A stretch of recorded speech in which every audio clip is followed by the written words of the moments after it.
I have a very exciting release from Trillium with perhaps the silliest can and name of all time, but it's actually named after a real person, a real bear. No, Keytar Bear, for people who don't know, is a street performer in the Boston area who dresses up just like this and looks like this when he's playing.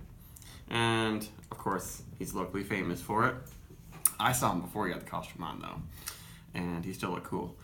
But this is a very wacky double IPA. They've been experimenting with lactose and vanilla and stuff at Trillium in their permutation series, but they've never come out with like an official brand before that uses vanilla and lactose.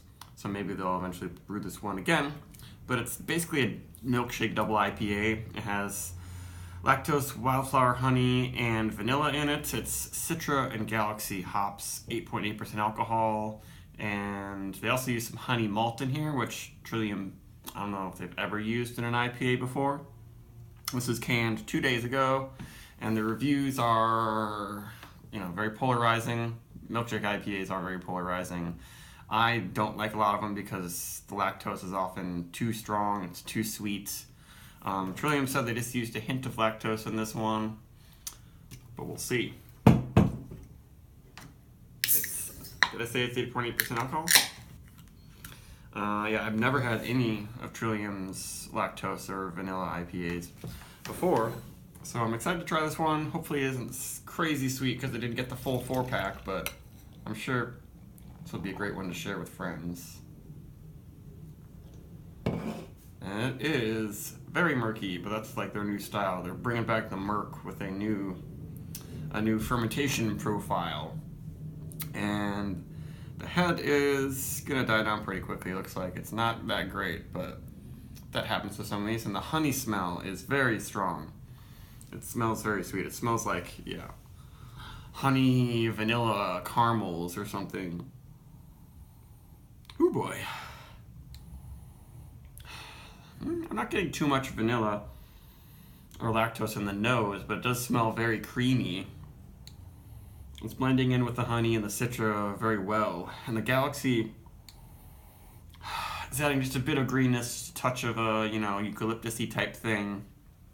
It sort of, makes it complex, but also takes your mind off of how sweet it is.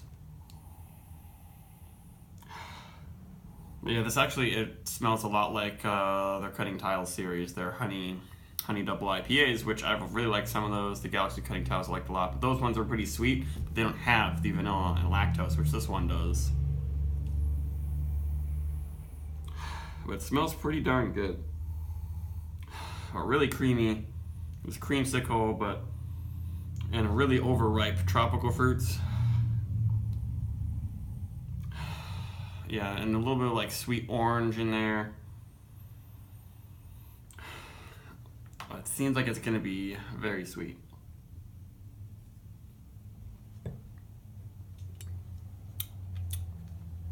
Ooh, tangy.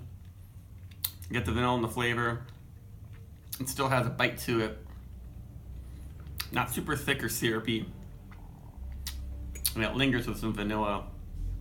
It isn't as creamy on the tongue as I would like. It's a little bit, seems like it's a little bit of an astringent sort of bite feeling on the tongue. But that doesn't actually linger. I'm getting a little bit of a chalkiness that I notice from these hazy beers, especially when they have the lactose, because lactose is just a powder you throw in there that I think can contribute some chalkiness to the texture. But after one sip, it's not bad. I can tell it's going to build up though. Kind of full body. But yeah, it isn't very soft or fluffy.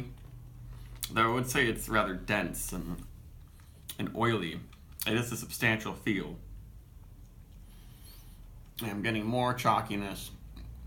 Hopefully by the end of this, it's not like flat and sweet and chalky and unpleasant. It's kind of an all over the place beer.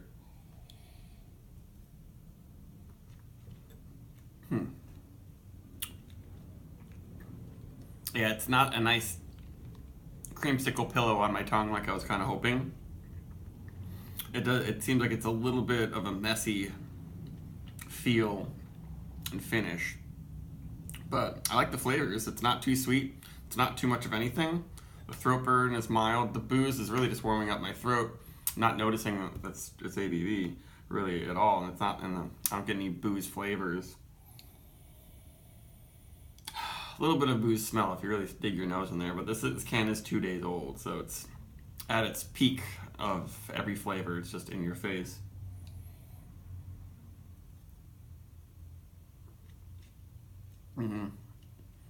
Yeah, it's like I wish it were a little bit of a softer feel, like it had more, residual sugars left in it.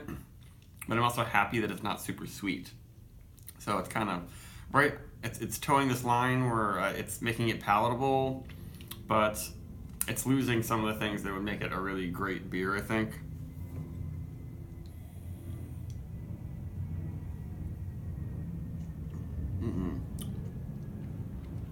But it does have a lot of fruitiness, a lot of that classic candy-ish quality that Trillium's yeast often has. Brings out some, not quite banana, but some really, really candy-like esters.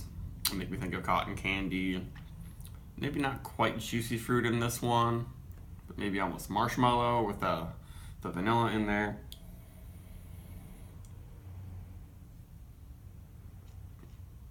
But yeah, I don't think this beer is a total success. It's definitely very fun, and it's not a huge failure like some things I've had from Trillium. Not many things. And I find it palatable. I guess I give it like a 4 or something.